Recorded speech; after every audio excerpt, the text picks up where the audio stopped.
नमस्कार, मैं हूं शरद द्विवेदी और हमारी विशेष प्रस्तुति हे प्रभु आनंददाता।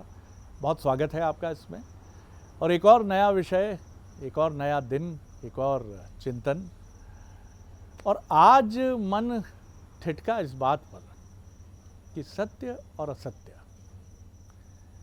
असत्य का बोलबाला, सच्चे का मुंह काला।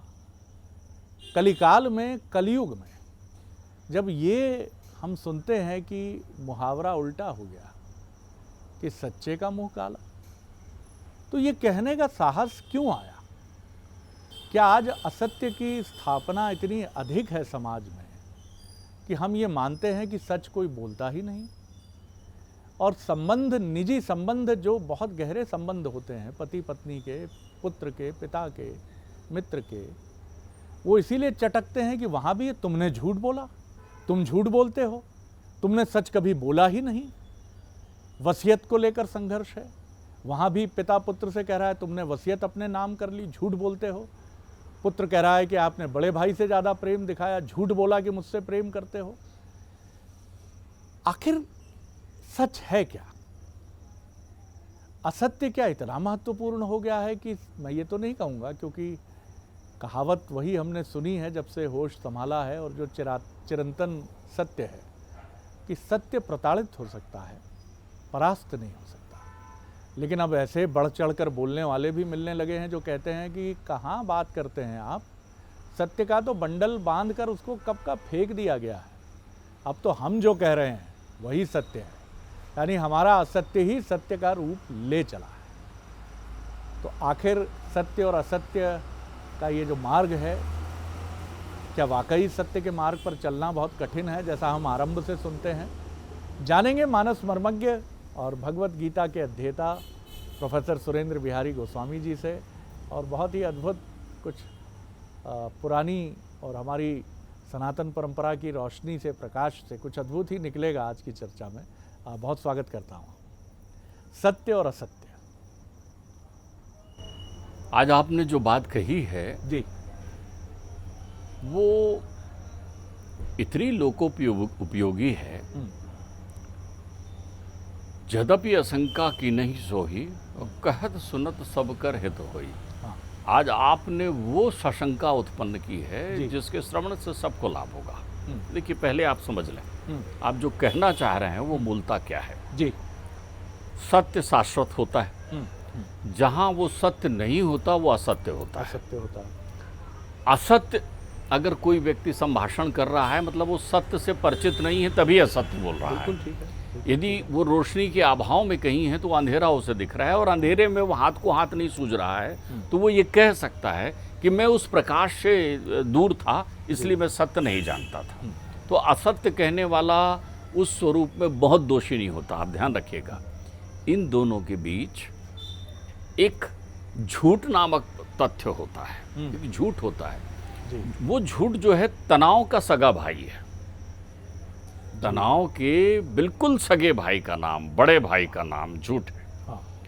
अब वो सत्य और असत्य के बीच होता है। देखिए, असत्य तो अबोध भी हो सकता है, कोई जान नहीं रहा है इसलिए ऐसा कह सकता है, और जानने के बाद कहेगा मुझे आज मालूम चला कि सच क्या था। यानी वो सच नहीं जान रहा था इसलिए संभाषण कर सकता था। लेकिन झूठ तो प्रायोजित होता है ना, बनावटी होता है ना। झूठ वो फूल है जो कागज का होता है। बिल्कुल ठीक है। वाह। झूठ वो फूल है जो कागज का होता कागज का है। होता है। झूठ वो रुपए है जो खोटा होता है। हाँ, बहुत अच्छी बात। अब आप झूठ तब तक चला सकते हैं जैसे खोटे सिक्के को आप चलाने का प्रयत्न कर रहे हैं। एक बार किसी ने नहीं देखा, दो बार किसी ने नहीं देखा, जिस दिन पकड़े गए उस दिन खोटे सिक्के के साथ पकड़े जाओगे आप। तो ये प्रायोजित होता है। झूठ के साथ उसके संगी साथी होते हैं। झूठ का एक चचेरा भाई है कपट, वो भी उसके साथ होता है। बहुत अच्छा। झूठ का जो एक प्रशंसक है वो है मिथ्या वर्णन, मिस रिप्रेजेंटेशन। वो भी सर हिलाने वाले दो लोग भी झूठ के साथ खड़े हुए होते हैं। तो ये एक झूठ का समग्र परिवार होता है जिसके आधार पर व्यक्ति चलता है। हमारे संत कह गए हैं, साँच बराबर तप नहीं और झूठ बराबर पाप। तो बहुत सारे लोग जो पूछते हैं ना कि पाप पुण्य क्या है, तो उन्हें बता दीजिए कि झूठ से बड़ा कोई पाप है ही नहीं। अगर आप झूठ बोल रहे हैं तो दो काम कर रहे हैं। तनाव को अपने साथ ले रहे हैं जीवन भर के लिए, आपके जीवन में जिस व्यक्ति को अपने स्वरूप की हत्या करना होती है वो झूठ का सहारा लेता है, क्योंकि रुपहला तो सच होता है ना। तो जिसको अपना स्वरूप को नष्ट करना होता है, जिसको स्वयं अपने मुंह में कालिक पोतनी होती है, वो झूठ के प्रपंच में पड़ता है, क्योंकि उसका हाल वही है, अंत में वही होना है। मिथ्या माहुर सज्जन ही और खल ही गरल सम साँच। जो सज्जन व्यक्ति है उसके लिए झूठ या असत्य संभाषण वैसे ही है जैसे किसी ने उसको विष पिला दिया हो। क्या बात। आप ध्यान रखिए, जो आदमी कभी बिना टिकट यात्रा नहीं करता, अपने विद्यार्थी जीवन में कई बार ऐसा होता था कि जैसे जैसे बड़े हुए कॉलेज के दिनों में आए तो कुछ ऐसे मित्र होते थे वो अप डाउन रोजीना करते थे और हम टिकट की लाइन में खड़े होते थे, वो कहते थे क्यों खरीदते हो भाई, चलो बैठो, कोई दिक्कत नहीं है, तुम पूछते नहीं है, स्टॉप है, स्टॉप बोलकर चले जाएंगे। लेकिन अगर कदाचित किसी ऐसे व्यक्ति ने जो रोज टिकट खरीद कर बैठ रहा हो और एक दिन बिना टिकट सफ़र में हो जाए तो पूरे समय पसीना से लथपथ खड़ा हुआ होता था, घबराया हुआ हर व्यक्ति में टीटी उसे नजर आता था और वो एक बड़ा भयभीत भयाक्रांत होता था। तो मिथ्या माहुर सज्जन ही, जो सज्जन व्यक्ति है उसके लिए तो झूठ बिल्कुल विष की तरह है और खल ही गरल सम साँच। और जो असज्जन व्यक्ति है उसके लिए सच विष की तरह होता है, उसको सच बोलने कह दीजिए तो वो सारी प्रक्रिया में हो जाएगा। तो ध्यान रखिए, आडंबर का एक महल होता है, एक काल्पनिक महल बनाता है व्यक्ति आडंबर का, वहाँ बोलचाल की भाषा झूठ होती है। उस महल में जब वो रहता है तो बोलचाल में झूठ का संबल लेता है। वो झूठा व्यक्ति कर्महीन होता है, वो गदेली में आम जमाना चाहता है, वो कल्पनाओं में अचानक धनी होना चाहता है, अचानक सब कुछ प्राप्त करना चाहता है, उसका अंतर्मन हमेशा कलुषित होता है, वो केवल और केवल अपने से जुड़े किसी भी व्यक्ति का बुरा चाहता है। यदि एक झूठा किसी परिवार में है, इसलिए ध्यान रखिए, जो सत्यवादी अनुसरण करने वाले परिवार हैं, जो धर्मावलंबी परिवार हैं, जो सदाचारी परिवार हैं, उनके यहाँ झूठ बोलने पर बड़ा विवाद उत्पन्न हो जाता है, बड़ा वातावरण अशांत हो जाता है। आपने झूठ बोला, आपने झूठ बोला। महात्मा गांधी लिखते हैं कि कभी वो कुछ ऐसा आहार ग्रहण करके आ गए जो उन्हें नहीं करना चाहिए था। तो जब वो ऐसा आहार ग्रहण कर कर आए तो उन्हें बड़ा दुख हुआ कि मैंने ये आहार ग्रहण कर लिया। तो उन्होंने कहा क्या है इसमें, उन्होंने प्रायश्चित किया, अपने पिताश्री को जाकर बता दिया कि भूलवश मैंने ऐसा आहार ग्रहण कर लिया जो मुझे नहीं करना चाहिए था, क्योंकि वो तनाव को अपना बड़ा भाई नहीं बनाना चाहते थे, तनाव को अपने अंतर्मन में नहीं लेना चाहते थे। तो जो भी व्यक्ति झूठा मिलेगा वो व्यक्ति हमेशा हिलता डुलता मिलेगा, शांत चित्त नहीं बैठेगा, हमेशा भयाक्रांत चारों तरफ देखता रहेगा।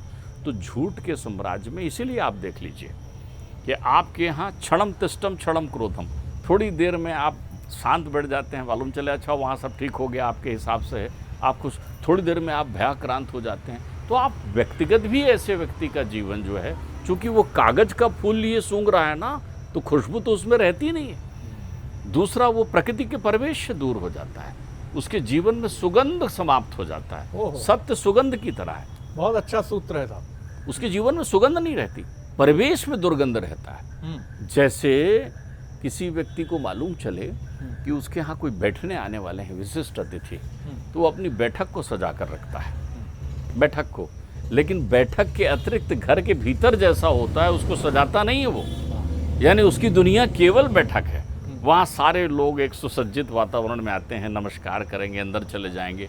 अगर वो आने वाले आगंतुक उससे कहें कि मुझे थोड़ा अंदर में ज़रा हाथ मुंह धोना है या आपके वॉशरूम का उपयोग करना है, तो एक बहुत बड़ा तनाव आपके पास आ जाता है, क्योंकि आपकी जो बैठक दिख रही है ना वो झूठ है। क्या बात है, जो आपकी बैठक दिख रही है ना वो झूठ है वो। तो इसलिए आप देखिए, जब इस प्रपंच से तनाव है, क्योंकि आपने उसको जो जो वर्णन किया है कि मैं तो ऐसा हूँ, मेरे वो सब बने बैठे हुए हैं, और आप यही देख रहे हैं कि अचानक दादाजी भीतर से आकर चिल्लाने न लग जाएं, दादाजी फटी धोती पहन कर ना आ जाएं, क्योंकि मैंने तो उनको बताया है कि भाई हमारे यहाँ तो बड़ा शान है, हमारे दादा तो जमींदार रहे हुए हैं, और दादा आते ही बताएं कि मैं गाँव का सहज के शान रहा हूँ, और बैठ जाएँ, तो एक समस्या हो जाएगी। तो झूठ जो है आपके स्वरूप को दूषित करता है। रूप की बात नहीं हो रही है, आपके स्वरूप, आपके व्यक्तित्व को। झूठ जो है आपके कृतित्व को शून्य कर देता है, आपको अकर्मण्य बना देता है। झूठ जो है वो आपके परिवेश में पारिवारिक अशांति के मूल कारण उत्पन्न कर देता है। आपके परिवार में शांति नहीं होगा, सौहार्द को खत्म कर देता है, सहिष्णुता को नष्ट कर देता है।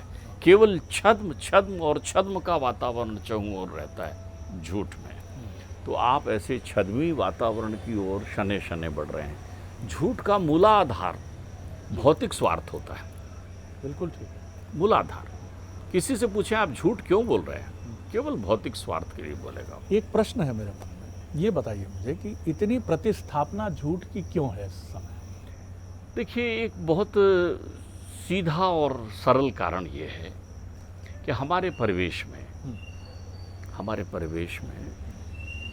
जो एक सहिष्णुता का वातावरण है जी, हमारे परिवेश में जो एक प्राकृतिक वातावरण है, वो सब प्राकृतिक वातावरण एक सत्संग का वातावरण कुसंग में परिणत हो चुका है। हम सब स्वार्थी हो गए हैं, हमारे हृदय संकुचित होते जा रहे हैं, हमारी दुनिया केवल मैं बनकर रह गई है। हमने मुट्ठी खोल दी है, बंद हो मुट्ठी तो लाख की, खुल गई तो खाक की। तो हमने मुट्ठी खोल दी है, हम केवल घूम रहे हैं अपनी खुली मुट्ठी को लेकर। हमारा संगठन दूषित हो गया है, संगठन जो गांठें लगी हुई थी वो दूषित हो गई। हमने दिया सब बुझा दिए हैं। लोग जोत से जोत जलाते थे ना, हमने तो दिया फूंक कर बुझाना शुरू कर दिया है। उसके लिए आयोजन करते हैं दिया फूंकने के लिए कि हम दीप बुझा रहे हैं। दीप अच्छा है अगर जलता रहे, मीत अच्छा है अगर मिलता रहे, रास्ता तब तक कठिन होगा नहीं, एक राही हो मगर चलता रहे। तो हमने तो दीपक ही बुझा दिए हैं। दीपक का अर्थ होता है ज्ञान प्रकाश बुझा दिए हैं। हम अकर्मण्य होते जा रहे हैं। तो जो नए बच्चे जितने अकर्मण्य हो रहे हैं, कल्पनातीत हो जाना और कल्पनाओं की दुनिया में विचरण करना झूठ के कारणों में एक मुख्य कारण है। आप कल्पनातीत हो गए हैं, यथार्थ कर्मठता आपकी खत्म हो गई है। पिताजी यदि चाय की दुकान करते हैं तो आप तो सपना देखते हैं कि मैं चाय के बागान खरीद लूँगा। आप क्या बात करते हैं, मैं तो चाय के बागान खरीद लूँगा। तो चाय का बागान खरीदने आप निकलते हैं कल्पनाओं में, इसके अतिरिक्त तो कुछ काम नहीं है। 4 लोगों में आप घिरे हुए होते हैं परिवेश में। दूसरा क्या हो गया, मैं युवाओं की बात कर रहा हूँ। एक ज़माने में सृजनशील युवा हुआ करते थे। देखिए, विवेकानंद एक थोड़ी होता है, एक ही नरेंद्र विवेकानंद थोड़ी थे। विवेकानंद के साथ जितने लोग जुड़े थे सब विवेकानंद थे, लेकिन उनकी ओर से संभाषण विवेकानंद कर रहे थे। रामकृष्ण परमहंस के जितने शिष्य थे सब विवेकानंद थे। उनके विवेक में आनंद आ गया था, वो नरेंद्र से विवेकानंद के पथ में पहुंच गए थे। बुद्ध एक अकेले बुद्ध थोड़ी थे। बुद्ध को जिसने भी आत्मसात कर लिया था वो बुद्ध कहलाया था। अब भी बोलते हैं बुद्धम शरणम गच्छामि, तो खाली मुंह से बोल रहे हैं ना आप। महावीर एक महावीर थोड़ी थे। हर वो व्यक्ति जिनेंद्र हो सकता है जो महावीर के बताए पद चिन्हों पर चलता है। ठीक बात है। राम एक थोड़ी थे। राम भालु कप कटुक बटोरा और सेत हेतु श्रम कीन न थोड़ा, और नाम लेत भव सिंधु सुखाही और सादर सुनई सुजन मन माही। आप देखिए, राम का नाम राम से बड़ा हो गया था, तो खाली नाम लेने मात्र से तो अगस्त मुनि पी गए थे समुद्र को, तो वो तो राम से बड़े काम कर गए ना। लेकिन वो राम के उस पद पर नहीं थे, लेकिन राममय थे वो। तो आपके प्रत्येक व्यक्ति के जीवन में एक अनंत आनंद है अगर आपका उद्देश्य हो। उद्देश्यों से भटका हुआ व्यक्ति असत्य संभाषण करने लगता है। जिसके पास योजना नहीं है, जिसके पास जीवन का उद्देश्य नहीं है, फिर वो पाखंड के परिवेश में पहुंच जाता है। झूठ के लिए बहुत प्रमुख कारण कुसंगति है। कुसंगति। आपको चाहिए कि अपने बच्चों की संगति बचपन से देखें। हो ये रहा है कि घर घर के जो बच्चे बड़े हो रहे हैं, कहाँ जा रहे हैं, अरे पिता इतना बेबस हो गया है कि अपने पुत्र को टोक नहीं पा रहा है। आधा अधूरा सदैव खतरनाक है। पाश्चात्य संस्कृति की जानकारी आपको मिली तो आपको लगा कि साहब वहाँ तो 16 साल के होने के बाद पिता टोकता नहीं है। आपने तुरंत उसका वर्ण कर लिया। आपने कहा खबरदार, मैं 16 साल का हो गया हूँ, मुझे मत टोकिए। तो तुम 16 साल के कैसे हो गए? क्या तुम्हें 16 साल की आयु में उन सारे संस्कारों का परिपालन करके 16 साल के हो गए हो जो संस्कार हमारे यहाँ वर्णित हैं? हो ये गया है, कपास तो हमारा है, कपड़ा भी हमने बनाया था, लेकिन ट्रेडमार्क उनका लगाकर पहनने लगे हैं। तो उससे हम जो है हो ये गया कि हमने वो हमारी धारणाएं विस्मृत हो गई है शरद जी। तो हमारे जो नए बच्चे हैं वो आधे अधूरे हो गए, न इधर के हैं न उधर के हैं। इधर होते तो सत्य जानते, उधर होते तो असत्य में रहते। असत्य वाले को सत्य बताया जा सकता है, लेकिन झूठ तो निश्चित किया हुआ व्यक्ति है ना, जिसने अपने अंतर्चित्र में भावनाएं निश्चित कर ली है कि मेरा ये जीवन है। बिल्कुल यही एक कारण है कि झूठ जो है घर घर अपनी छाँव बिखेरता जा रहा है, लेकिन झूठ की छाँव दिखती है, होती तप्त है। बहुत सुंदर बात है कि झूठ की छाँव घर घर पहुंच ज़रूर रही है, लेकिन ये छाँव नहीं है, ये मृग तृष्णा है, एक मृग मरीचिका है। आपको लग ज़रूर रहा है कि झूठ बोल बोल कर आपने बहुत संपदा एकत्र कर ली है, बड़ी तरक्की कर ली है, लेकिन ये छाँव है ही नहीं। और ये एक ऐसी तपती धूप है कि ये आपको जीवन के सबसे क्रूशियल फेज़ में आपको तपते मरुस्थल में खड़ा कर देगी। आपकी यश कीर्ति को बवंडर की तरह आंधी उड़ाकर ले जाएगी और आप जग में, संसार में एक झूठे व्यक्ति के तौर पर पीढ़ियों तक याद किए जाएंगे और आपकी आने वाली संतति, वर्तमान संतति उसके दुष्परिणाम भुगतेगी। बहुत सुंदर। यहाँ शरद जी मैं आपको एक और कहूँ जी, याद किए जाए का प्रश्न ही नहीं है, क्योंकि झूठ का अस्तित्व तो होता नहीं है ना, तो आपका अस्तित्व ही नहीं रहेगा। जैसे बहुत सारे प्राणी संसार में आए हैं, अलग अलग योनि में जन्म लिए हैं, खाए पिए सोए और चले गए, खाए पिए सोए और चले गए, तो आप अपनी कहानी ही नहीं लिख पाएंगे ना। तो जब आपकी कहानी नहीं होगी तो आपका अस्तित्व नहीं होगा। इसीलिए महाभारत के तमाम किरदारों में आप किसको याद रखते हैं? सबसे झूठ बोलने वाला पात्र आपकी स्मृति में हो सकता है, क्योंकि वो शास्त्रोक्त है। आप महाभारत पढ़ते होंगे तो आप शकुनी के चरित्र पर दृष्टि डालते होंगे कि किस तरह से पांसे फेंकने वाला एक खल चरित्र झूठ का एक बड़ा जाल उत्पन्न करता है, लेकिन उस जाल में छाया नहीं होती। न वो दुर्योधन को छाया दे पाता है, न कौरवों को छाया प्रदान कर पाता है, बल्कि उसके फंसाए हुए असत्य के जाल में फंसकर कौरव पानी से बाहर निकल आई मछली की तरह छटपटाते हैं और मृत्यु को प्राप्त होते हैं। और बहुत सुंदर उदाहरण लगा मुझे कि हमारा ड्राइंग रूम तो बहुत अच्छा होता है, लेकिन जैसे ही मेहमान कहता है कि आपके टॉयलेट की तरफ जाना है, बाथरूम की तरफ जाना है, तो हमारी कलई खुल जाती है। तो ड्राइंग रूम भी वैसा ही हो जैसा अंतःपुर हो हमारा, जैसी हमारी रसोई हो। बिल्कुल ठीक बात है कि अपनी माताजी या पिताजी को जो ग्रामीण परिवेश से हैं, उनको किसी विशिष्ट मेहमान के आने पर घर के किसी कमरे में बंद करके ये निवेदित करना कि आप टीवी चैनल महाभारत देखिए, आज निकलिएगा मत करिए। सत्य सत्य है, उनको बुलाइए, उनको बिठाइए, उनसे परिचय कराइए और सत्य की छांव में आगे बढ़िए। बहुत एक और चिंतन मैं शेष ये कहना चाहूँगा कि हमारे यहाँ इस बात का पूरा प्रयास किया गया कि जो लोग असत्य या झूठ की ओर चल रहे हैं उनका पूरी महिमा दिखाई गई है, उनका विस्तार से गुणगान बताया गया है, लेकिन उनके अवगुणों को बताया गया है ताकि आप चिन्हित करके जान सकें। हो ये गया कि चलचित्र में नायक और खलनायक दोनों दिखाए गए, लेकिन आप पर प्रभाव खलनायक का ज़्यादा पड़ गया, नायक का नहीं, क्योंकि नायक जीवन में संघर्ष करते रहा और खलनायक अपने जीवन के प्रारंभिक क्षणों में बड़े आनंद में दिखा, तो आपने उसका अनुसरण करना पसंद किया। पर ध्यान रखिए, असत्य उस रास्ते की तरह है जो केवल और केवल गर्त में जाता है। निश्चित तौर पर। अब लेकिन कहा यह जाता है कि विद्वान और बुद्धिमान वो होते हैं जो किसी विज्ञ व्यक्ति की बात सुनकर उस पर अमल करते हैं। मूर्खता ये है कि झूठ बोलकर देखा जाए कितना नुकसान होता है। हमने तो सुना है फ़ायदा ही फ़ायदा है। तो ये आपकी चॉइस हो सकती है, ये हमारी चॉइस हो सकती है। लेकिन अगर आप ये मानते हैं कि सतयुग से लेकर कलयुग तक जो भी यात्रा है, इसमें अगर सच का बोलबाला है तो सच के साथ रहिए, नहीं तो चॉइस इज़ योर्स सर, आपकी चॉइस है। बहुत धन्यवाद करता हूँ गोस्वामी जी, बहुत धन्यवाद। अगले एपिसोड में एक और विषय के साथ आपसे मिलेंगे, अनुमति दीजिए। नमस्कार।